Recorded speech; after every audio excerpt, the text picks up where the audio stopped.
Hello, this is my health rant. You might have noticed the Republicans going on TV talking about disability fraud, lazy people, able-bodied people that just don't feel like working. And man, it's the biggest crime in America right now. All of you are poor right now because of these people, these fakers, these frauds. That's why I want to call bullshit. First of all, this is a ploy, and it works. It's the media which controls people and makes people think things and gives them a false reality. That is what's going on. You are being fooled behind your very eyes right now. They get the people to believe that they are poor because of disability fraud or people that just don't want to work. And what pisses me off the most is that these are the same assholes who are voting to spray Roundup on our crops 3 days before they get picked. 3 days. They pollute the water. They let big business dump into the water. They let big business, let the freaking polluted air out. They allow this stuff to go on, genetically modified foods, antibiotics in your chicken, and then people aren't really sick, because if people actually knew how many people were really sick right now, for instance, 1 in 2 children right now has a chronic illness. If I told you that any species, that 1 out of 2 people had a chronic disease, would you think that that species would be around for a long time? No, you'd be very concerned, wouldn't you? And you should be. You should be concerned, because you don't know what's going on. You trust the government, and like I did before, foolishly, I believed we live in America, the freedom, great country, all these are protected rights. It's just a freaking illusion. A complete illusion. Our politicians sign off on these different things, whether it's genetically modified foods or antibiotics in your chicken or Roundup on your crops. I'm sure that there's much, much more going on that we don't even know about. Or that the things that are going on, we hear, and it comes to light a small portion of what goes on every day under our noses. We don't know so much. Yet, we've had this shift where the politicians and the media goes on TV and makes it sound like the sick people are the bad guys. Well, what excuse do they have to be sick? Every excuse in the world, because we live in the sickest country in the world. 5% of the population we have here, and we use 90% of the world's pharmaceuticals. That's pretty scary, isn't it? We have all reason to be sick, and when future generations mate, if we got 1 in 2 now, what are we going to have then? Every single person is going to have a chronic illness or disease? Every single person that's born in this country? That's insane. There has to be something going on here that's not going on elsewhere. If you look in Europe, where most of the country does not use genetically modified foods, they're way healthier than us. I wonder why. So we've gotten into this system where we're getting people all riled up about the wrong thing. Instead of getting angry at the sick people, you should be getting angry at the people who are voting for this stuff. And it's the same people that are going on TV trying to turn the general population against sick people, disabled people, that are the ones that are voting to do this stuff that makes the people sick. And another interesting factoid, if I may, is that while the average person on disability is barely taking home $10,000 a year, your congressmen, the ones who are voting on all these things, are making $200,000 or $300,000 a year. The judges who work in Social Security are making $200,000 or $300,000 a year. That's 20 or 30 times the amount of the disabled person. So who do you think is really making this country go broke? Who is taking the money out of your pocket? It's the politicians. It's not the sick people.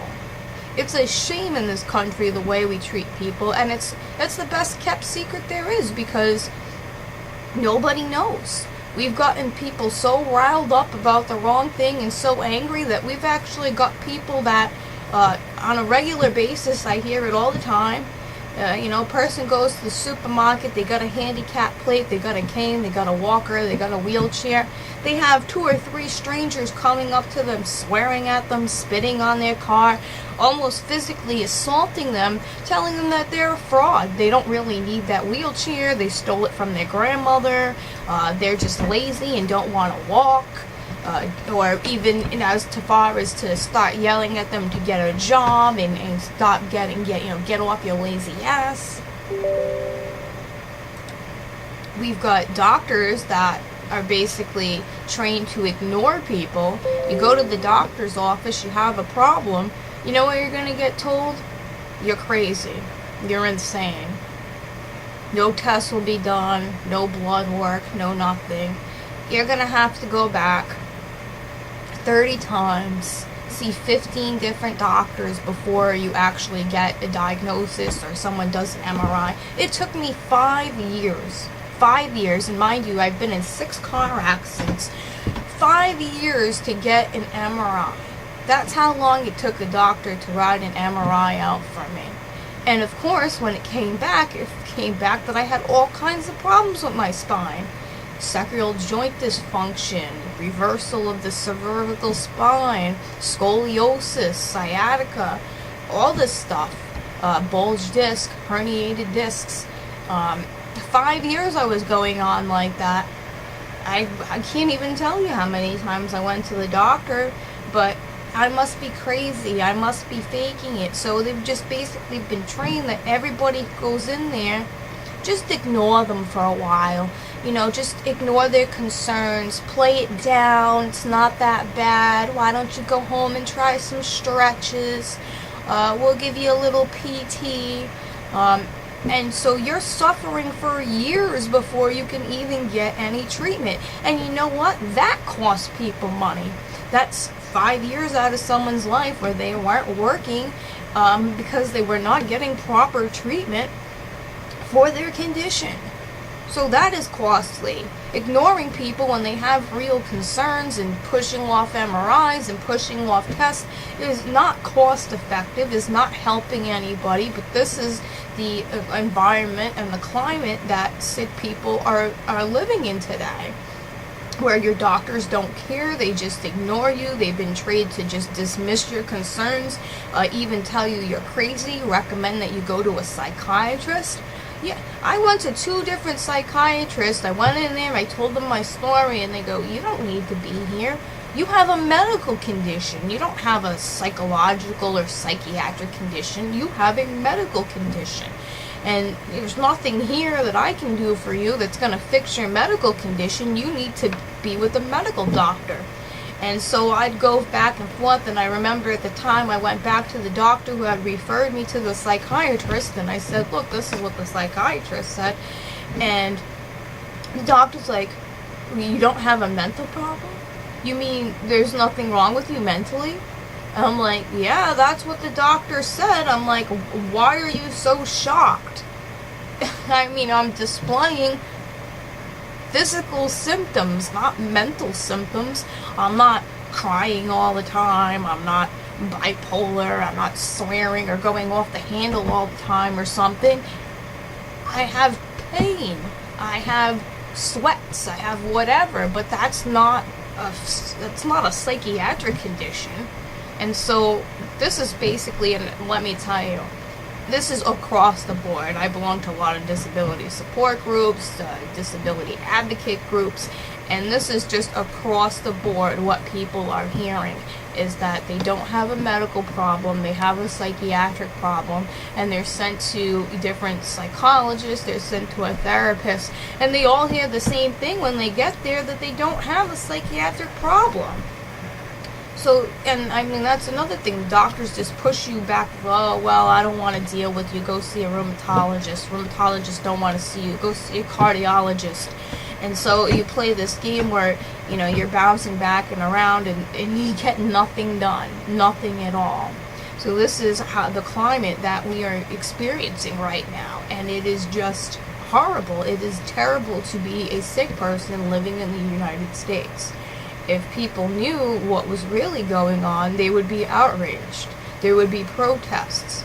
However, they've got this great gimmick going now where, they've got the media turned against people, and, they go on TV and they say we're frauds and whatever, and they'll have you believe that, 9 out of 10 disability recipients are really just frauds and could go back to work. Reality is when you apply for disability, you get denied. You're waiting sometimes anywhere I've seen from some people are lucky if they have a really horrible condition and they're going to die in 3 months, they might get approved in a month. But I've even seen people with cancer and heart attacks and strokes that are still fighting 3, 5, 10 years down the line for their benefits. And basically, I guess their theory is, if they are faking, they'll eventually go back to work, so we're just going to make them sicker because while they're fighting for this, they're obviously not going to get well. This is a burden on your mind. If you didn't have psychiatric problems before, once you get through with this process, you definitely are going to have them. Medically, you probably can't get the care you need. You're poor. You can't afford any treatments. You got no job. You can't pay your bills. And then you're homeless. How are you supposed to get well if you're living on the streets? People get divorced. They lose their house. Their kids just kind of disown them. Because basically, like I said, this whole world goes against this. You're a fraud. You're a faker. So everybody, whether it's your doctor or a disability or your friend or your family member, everybody has this bad impression of people that are sick as people that are just lazy. Because that is what we have been taught, is that people that are sick aren't really sick, they're just lazy. And they need hard love, and they need to be told to get off their ass, or whatever it may be, or just push through the pain. I mean, somebody who hasn't lived in pain has no idea what it means or what push through the pain is. If you just bumped your elbow on the table here, let's say, for example, of course, you can live through that pain. If you whacked it a little harder, maybe that hurt, but you can get through that. There's a totally different story between, on a scale of 1 to 10, somebody was 1 or 2, and somebody who lives in 7 or 8. You can't push through 7 or 8 pain. At that point, not only are you physically unable to move, but mentally it is your blood pressure is going up, you are in panic at that point with the pain levels so high. You can't just go out and just pretend that that's not going to happen. If you have fibromyalgia, for instance, and you have heat intolerance and cold intolerance, I can't go out and sit outside where it's 90 degrees for more than 5 or 10 minutes. In fact, I can barely stand a car ride in the summer, even though I have AC in my car, because it's still too warm for me. And I feel like I'm going to pass out. I actually had an instance a couple weeks ago where I was just taking a 10-minute ride to deposit some money into the ATM. I mean, it was 10 minutes away. I ended up having to stop in the Walgreens parking lot, and I threw up outside my car because of the heat. I'm just so heat intolerant, I can't take it.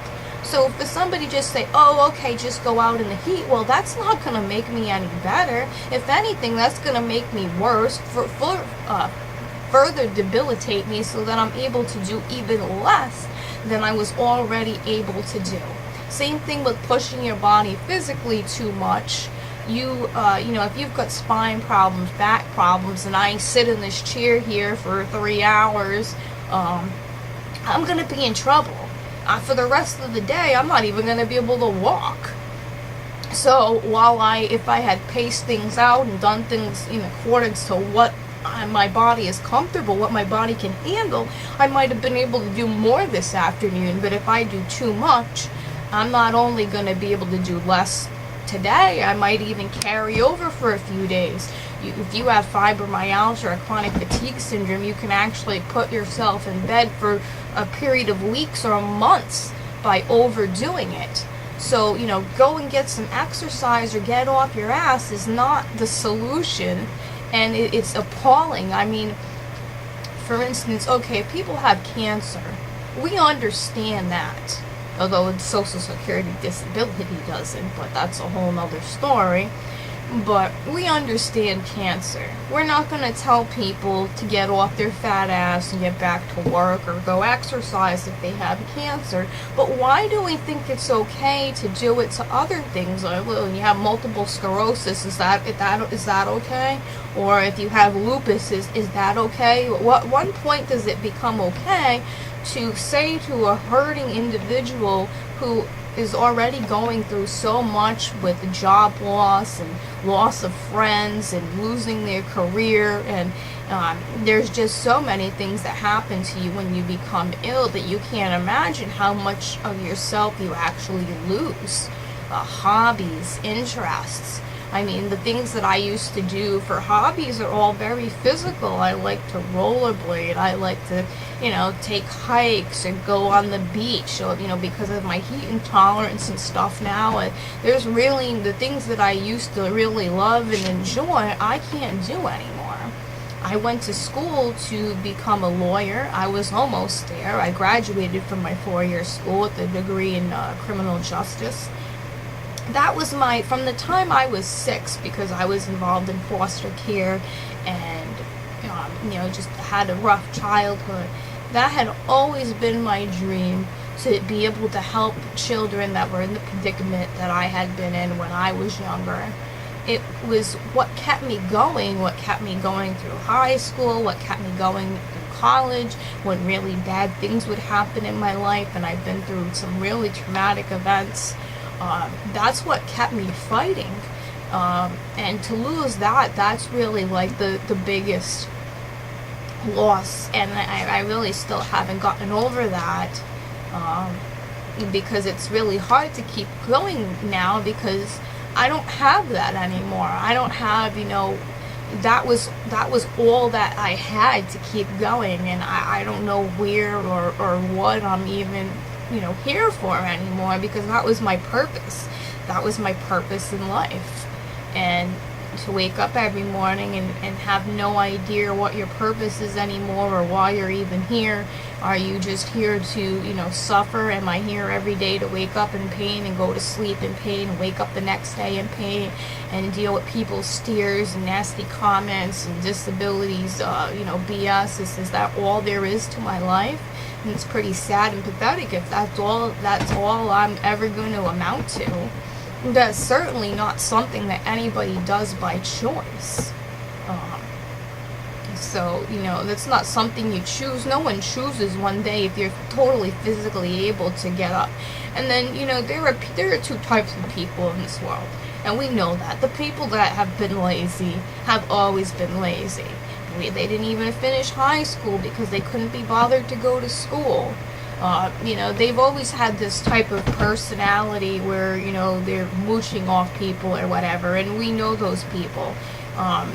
Then when you see other people that have really always been hard-working people, type A personality, high achievers, it doesn't make sense that those type of people, which I was one of those type of people, would just throw away everything they've ever worked for one day for this. This is not a walk in the park. This is no pie in the sky.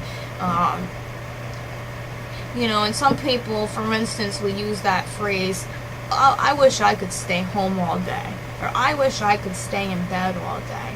You know what, even I used that phrase, back when I was working and you'd get really tired and, oh, wouldn't you like a nice vacation? This is not a vacation. A vacation lasts 2 weeks, you relax, you get back to work. You know what I mean? It's not your whole life. Maybe if you're rich, and you don't have to work, and, every day you can go sailing and fishing and roller coasters and just do anything you want any day of the week, then maybe it would be fun or interesting to not have to work. But when there's nothing to do, when you have no money, at the point I was bedridden for almost a year, and I would literally sit there and be able to, like, repeat or, pre-say every, like, word that was on an episode of, like, Law and Order or something, or Forensic Files. It got to the point where I had seen, like, every TV show that I, like, and it wasn't fun anymore. It wasn't exciting. It was miserable and depressing to, like, know that, I'd been there so long that I was able to memorize all these, like, TV scripts word by word. It's not fun when you're lying there in horrible pain, or your head's spinning, or you're vomiting every couple minutes, or you got 104 fever. Like, that's the trade-off. So, if anybody wants to come stay at home every day or stay in bed every day, if you're willing to trade off your healthy self for my body and throwing up every couple minutes and heat intolerance and cold intolerance and sweating and dizzy spells and vomiting and stomach pain and back pain and neck pain and everything else, then you can be my guest. You can take all of that. I'll go work your job. I'll be healthy. I'll go work 60 hours a week. Whatever. You can have this. Take it away. If anybody knows how to take it away, please take it away. I do not want it. I would much rather, and I can say this for probably 95% of ill people and disabled people, that they would much rather be working, even if it was scrubbing a toilet bowl, than dealing with this stuff. I mean, between the people that are attacking you when you get out of your car, the doctors that don't listen, the family and friends and everybody in society who has basically been turned against you. In fact, you feel ashamed. Most people do that are sick. They feel ashamed to even tell people. Sometimes people ask me what I do for work, and I just lie and tell them about my old job. I don't even want to get into strangers like, oh, I've got health problems, and then they start asking, or, and then they kind of make you feel guilty. Well, couldn't you try to do this, or couldn't you try to do that? It's not like I couldn't have tried to, like, I've tried to do everything I possibly could. I even got turned down for vocational rehab from the state. Because they said that I wasn't, I couldn't work whatever it was, the requirement, 5 days a week, 8 hours a day. So that was the end of that. Now, I guess there were no accommodations made for, which I was amazed. I figured, all right, if anybody can find, disabled people a job, it's going to be this agency. They must be able to put people in, unique job situations where they can work on their own schedules, or they can sit and stand as needed. But no, there's nothing. It's like, I literally said to the lady on the phone, I said, so you're telling me that basically I have to get rid of my disabilities to be a part of this program, or I can't be a part of this program? Because if I could do that, I wouldn't even need to be part of the program. I could just go get any regular job. They do have a degree in, BA in Justice Studies. It's not like I need your help putting me in a job, minimum wage at Goodwill, or something like that. I have the skills if I needed to get a job, if I was physically able to. So that was just ridiculous. And so, everywhere you go, sick people are getting these horrible treatment.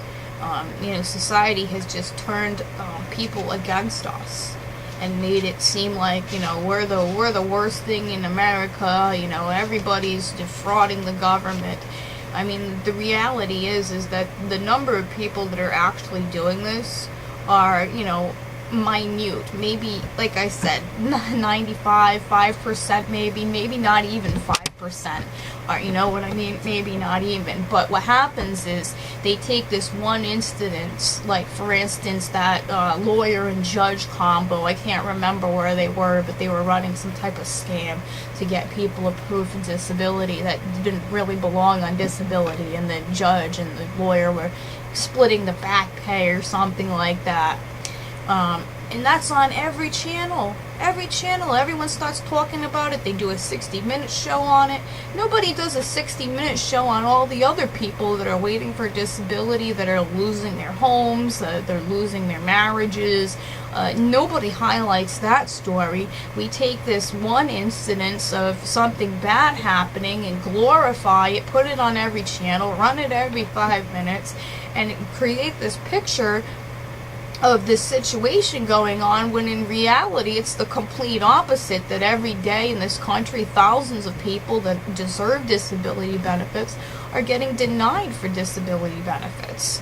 And the fact that people have to wait 10 years to get, do you think anybody is going to fake for 10 years? Someone's going to lose their home, their marriage, their kids are going to hate them, their friends don't talk to them anymore. All for what? $10,000 a month?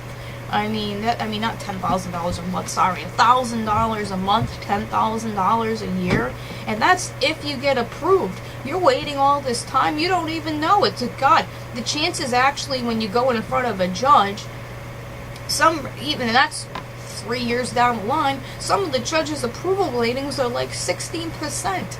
So you're going through all this time, you got a 16% chance of getting approved? 16? I mean, who in their right mind is going to do that? I mean, who's going to sit there and go through this? Your chances of approval are like, geez, it's like some people compare it to winning the lottery. You know, if you win your case, you basically won the lottery. That's like the chances that you have. And even if you're legitimately sick, those are still the chances. So it's ridiculous to play this game where they're turning people against the sick and making it sound like all this stuff is going on that really isn't, and it's covering up the bigger picture, the real injustice of how people that are sick are being treated in this country.